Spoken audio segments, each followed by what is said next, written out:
Who has had the greatest influence on in your life? For me, I chose my favorite artist. Today, I will be dedicating my tribute speech to my favorite artist, Juice WRLD, who for me was an inspiration. While I can't say everything about him, today I plan on sharing you the reasons why he's my admiration. First, I'll talk about how he's an advocate for the youth in his community. Next, I'll talk about how he's one of the big advocates for mental health and mental illness. Lastly, I'll mention on his never-ending commitment to his craft. Uh, the way he was an advocate for his youth, he helped children get off the streets that was out getting in trouble. He showed them the right path of greatness and success. He didn't advocate drugs to kids like some other artists do in their songs. And he gave great advice to keep them on the right path to success. Moving on, let me talk about why I believe he's one of the biggest advocates for mental health I know.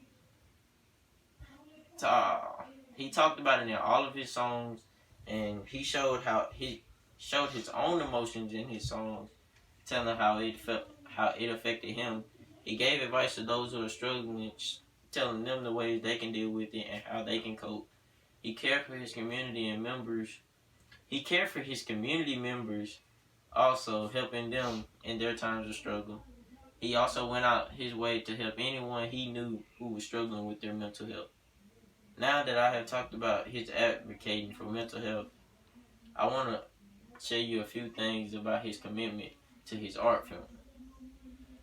He was a faithful member to the studio, spending his most of his time working on his music and his craft. He inspires me to work to be the hardest I in whatever I want to do, because that's what he pushed everybody. And he spent countless hours, more than anybody that I know, being the best he ever could.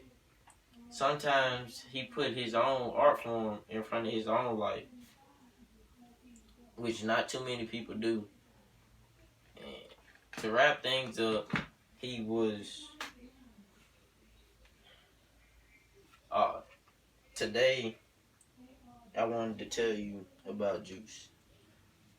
He was an advocate for the youth, a big advocate for mental health, and he was a great artist, and he showed great commitment into his art. And it was one of the most inspiring pieces for me. I am truly blessed to have heard his music and his interviews and how he felt about his community, and hope that some of y'all have equally inspired and look forward to hearing about some of your others. Thank you.